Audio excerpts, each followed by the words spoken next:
오늘 우리 함께 볼 말씀 고린도서 15장 35절에서 49절입니다. 누가 묻기를 죽은 자들이 어떻게 다시 살아나며 어떠한 몸으로 오느냐 하리니 어리석은 자여 내가 뿌리는 씨가 죽지 않으면 살아나지 못하겠고 또 내가 뿌리는 것은 장래의 형체를 뿌리는 것이 아니요 다만 말이나 밀이나 다른 것에 알맹이 뿐이로되 하나님이 그 뜻대로 그에게 형체를 주시되 각 종자에게 그 형체를 주시느니라. 육체는 다 같은 육체가 아니니 하나는 사람의 육체요 하나는 짐승의 육체요 하나는 새의 육체요 하나는 물고기의 육체라. 하늘에 속한 형체도 있고 땅에 속한 형체도 있으나 하늘에 속한 것의 영광이 따로 있고 땅에 속한 것의 영광이 따로 있으니 해의 영광이 다르고 달의 영광이 다르며 별의 영광도 다른데 별과 별의 영광이 다르도다. 죽은 자의 부활도 그와 같으니 썩을 것으로 심고 썩지 아니할 것으로 다시 살아나며 욕된 것으로 심고 영광스러운 것으로 다시 살아나며 약한 것으로 심고 강한 것으로 다시 살아나며 육의 몸으로 심고 신령한 몸으로 다시 살아나나니 육의 몸이 있은즉 또 영의 몸도 있느니라. 기록된 바 첫사람 아담은 생령이 되었다 함과 같이 마지막 아담은 살려주는 영이 되었나니 그러나 먼저는 신령한 사람이 아니요 육의 사람이요 그 다음에 신령한 사람이니라. 첫사람은 땅에서 났으니 흙에 속한 자이거니와 둘째 사람은 하늘에서 나셨느니라. 무릇 흙에 속한 자들은 저 흙에 속한 자와 같고 무릇 하늘에 속한 자들은 저 하늘에 속한 이와 같으니 우리가 흙에 속한 자의 형상을 입은 것 같이 또한 하늘에 속한 이의 형상을 입으리라. 아멘. 오늘 하나님의 말씀입니다. 뿌릴 수 있는 것으로 심으십시오. 뿌릴 수 있는 것으로 심으십시오 라는 제목으로 하나님의 말씀 증거하도록 하겠습니다.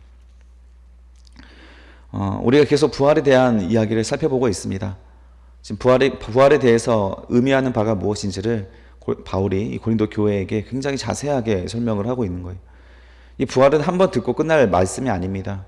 부활은 고민하고 생각해 봐야 될 것이고 오늘날 이 땅에서 우리가 이해할 수 있는 부활이 무엇인지도 한번 찾아보기도 하고 또 그래서 바울이 오늘은 씨앗에 대한 이야기로서 부활을 시작을 하게 됩니다. 한번 바울은 오늘은 또 어떤 형태의 부활을 우리에게 소개하고 싶었는지를 한번 우리가 말씀을 통해 들어가 보면서 함께 말씀을 나눠보도록 하겠습니다. 35절에 보니까 누가 묻기를 죽은 자들이 어떻게 다시 살아나며 어떠한 몸으로 오느냐. 자, 또 묻는 사람이 나왔습니다. 계속 우리가 질문을 가지고 바울이 풀어가고 있죠. 이번에도 묻는 사람이 있어요. 어떻게 우리가 부활을 하게 되느냐, 어떤 방식이냐라는 거예요. 죽은 자들이 어떻게 다시 살아나며 어떠한 몸으로 오느냐. 자, 이런 질문을 하는 사람들은 기본적으로 우리 지난 시간에 살펴봤듯이 깨어있지 못하고 의를 행하지 못하고 악한 동무들, 그래서 자꾸 이 생각을 부활이 아니라 현세, 이 살아가고 있는 이 속세를 자꾸 생각하게 만드는 사람들의 반응이었다는 것이죠. 그들이 반응하는 사람들의 질문입니다. 우리가 부활하면 대체 뭘 어떻게 부활하는 거냐? 우리는 다 나이를 먹고 늙고 썩어 이 땅에 이제 다 죽게 되는데 부활하게 되면 뭐 어떻게 부활하냐? 이거 사두개인들이 와서 부활이 안 믿는 우리 사람들이죠.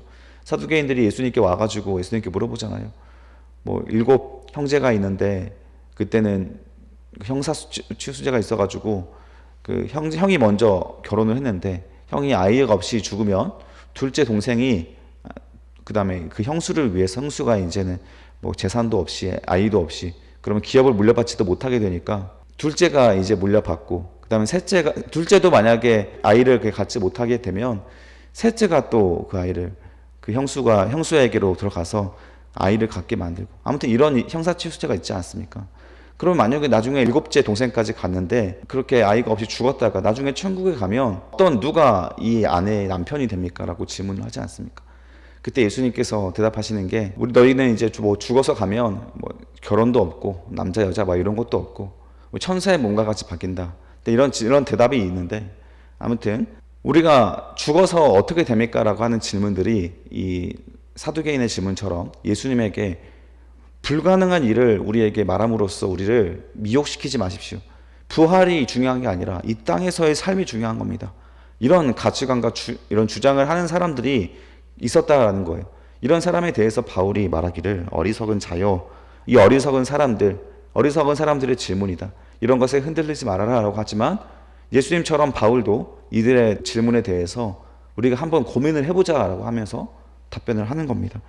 어떤 답변이냐? 36절에 보니까 어리석은 자여 내가 뿌리는 씨가 죽지 않으면 살아나지 못하겠고 또 내가 뿌리는 것은 장래 형체를 뿌리는 것이 아니요 다만 밀이나 다른 것이나 알맹이 뿐이로되 하나님이 그 뜻대로 그에게 형체를 주시되 각 종자에게 그 형체를 주시느니라 라고 하고 있습니다. 여기서 이제 어리석은 자여라고 시작을 하는 것이죠. 이 사람들은 바울이 볼 때 뿌리는 씨에 대해서, 이 씨앗에 대해서 이해를 하지 못하고 있구나. 이 씨앗 자체가 여러분 어떻게 됩니까? 이게 다 씨앗 같은 거 씨앗 뿌릴 때는 말려서 완전히 죽이잖아요. 말려서 생명이 없는 것 같이 보이는 이 마른 씨앗인데 이 씨앗이 땅에 뿌려지게 되면서 정말 이 씨앗이 그렇게 될 거라고 상상도 하지 못할 만큼 큰 나무가 되기도 하고 뭐 밀이 되기도 하고 뭐 과일이 되기도 하지 않습니까? 이 씨앗 가지고는 이게 어떤 씨앗인지를 물론 많이 심어본 사람들은 알겠지만 일반인들은 씨앗을 보면 이게 어떤 씨앗인지 잘 모르잖아요. 그것처럼 이 씨앗은 죽은 것처럼 보이는데 이 씨앗이 뿌려져서 살아나지 않으면 그 씨앗이 어떤 씨앗인지 알지 못하고, 근데 하나님이 씨앗이 살아나듯이, 그래서 장래에 어떤 형태의 우리가 모습이 될지는 우리는 알지 못하지만 이 씨앗의 원리를 가지고도 우리는 부활을 이해할 수가 있다는 거예요. 그런데 37절에 보니까 너희가 뿌리는 그 씨앗은 이라고 하면서 하는 말이 장래 형체를 뿌리는 것이 아니요 장래 형체, 부활한 이후에 우리의 형체를 뿌리는 것이 아니요 다만 밀이나 다른 것의 알맹이 뿐이로되 라고 하는 거예요. 자, 모든 사람들은 씨를 뿌리는 인생을 살게 됩니다. 이 씨앗이 무엇을 열매를 맺을지 알지 못하지만 우리는 알지 못하는 씨앗을 뿌리지 않고 사실 우리가 생각하는 그런 씨앗들을 뿌리게 되는 것이죠. 그런데 우리가 부활을 생각하는 어떤 씨앗을 뿌리지 않는다면 우리는 그 부활의 형체를 얻지 못하고 다만 이 땅에서 필요한 것들을 위한 밀이나 알맹이의 형체를 얻을 뿐이라는 것이죠. 지금 그런 말입니다. 그러나 38절에 하나님이 그 뜻대로 그에게 형체를 주시되 각 종자에게 그 형체를 주신다. 39절 보십시오. 육체는 다 같은 육체가 아니니 하나는 사람의 육체요 하나는 짐승의 육체요 하나는 새의 육체요 하나는 물고기의 육체라. 하늘에 속한 형체도 있고 땅에 속한 형체도 있으나 하늘에 속한 것의 영광이 따로 있고 땅에 속한 것의 영광이 따로 있으니 해의 영광이 다르고 달의 영광이 다르며 별의 영광도 다른데 별과 별의 영광이 다르도다.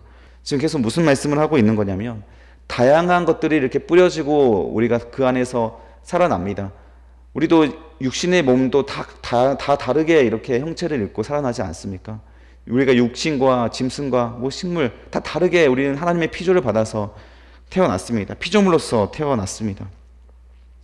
이렇게 다 다른 모습으로 태어난 것처럼 부활의 형체도 하나님의 의도에 따라서 하나님의 뜻에 따라서 우리가 그 형체를 입고 태어나게 될 것이다 라는 거예요.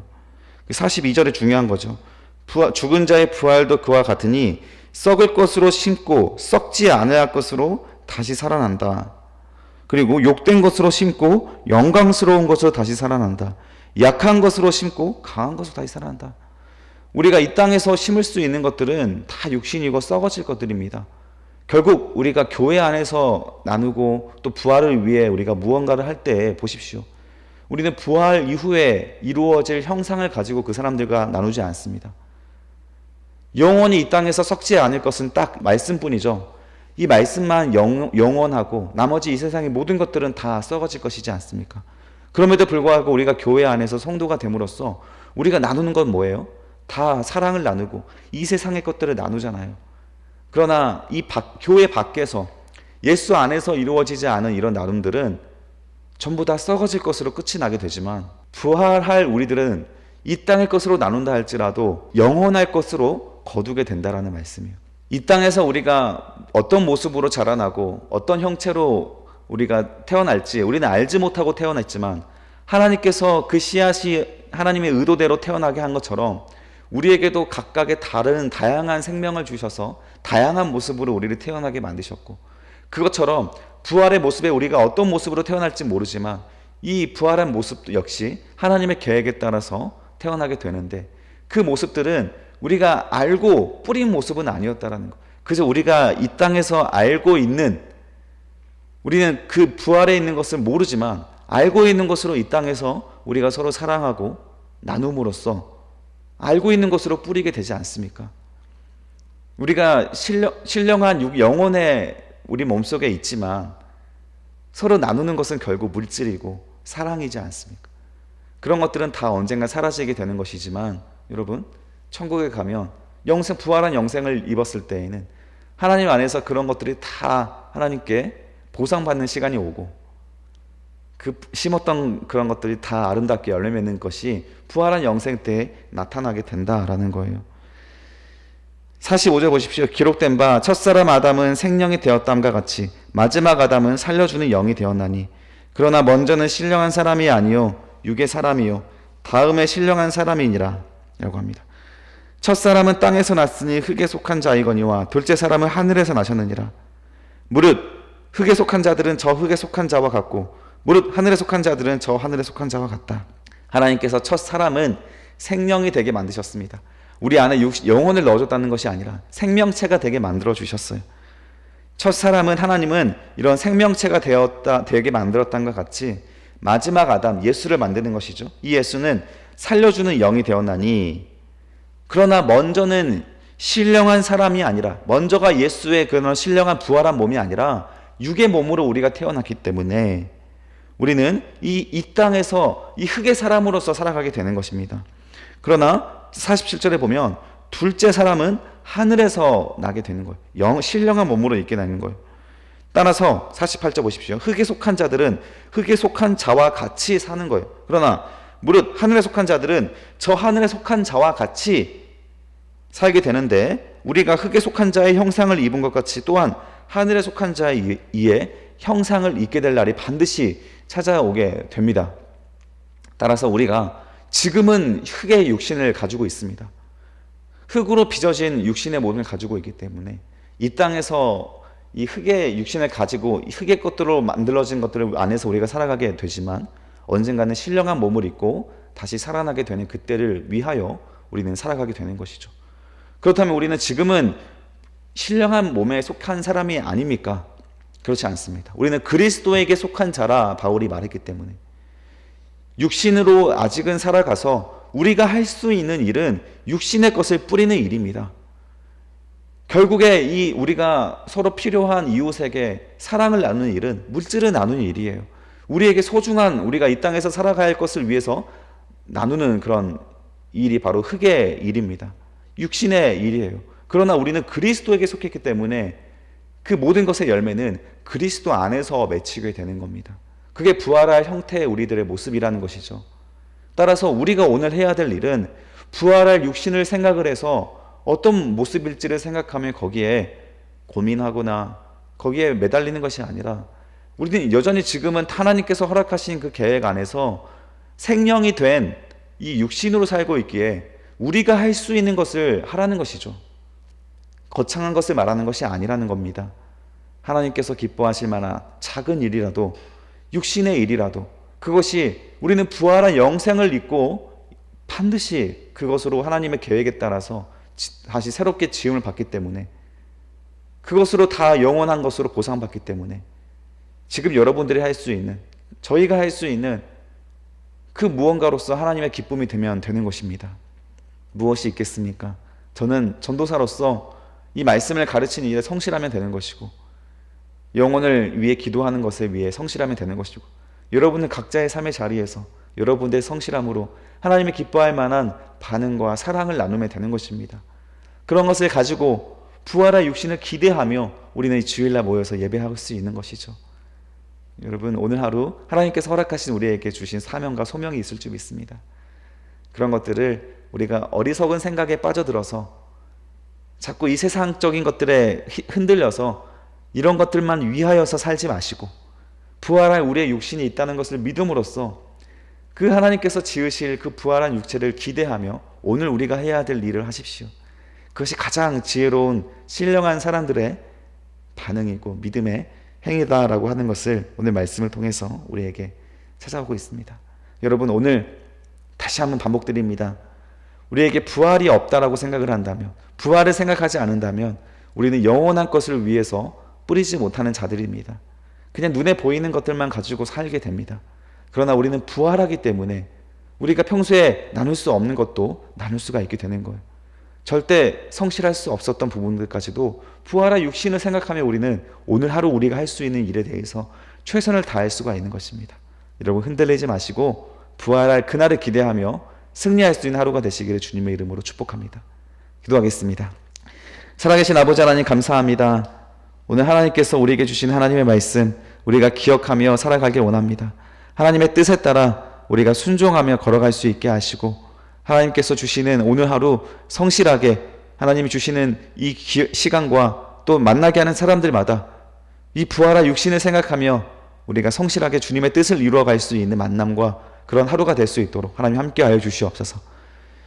우리가 부활을 잊어버리는 순간 또 우리는 매너리즘에 빠지고 우리가 살아갈 이유를 잊어버리게 된다고 하였사오니 하나님 부활을 잊어버리지 않는 하루를 살아가게 하셔서 부끄럽지 않은 하루로서 하나님 앞에 올려드릴 수 있게 허락하여 주시옵소서. 감사드리며 예수님의 이름으로 기도드립니다. 아멘.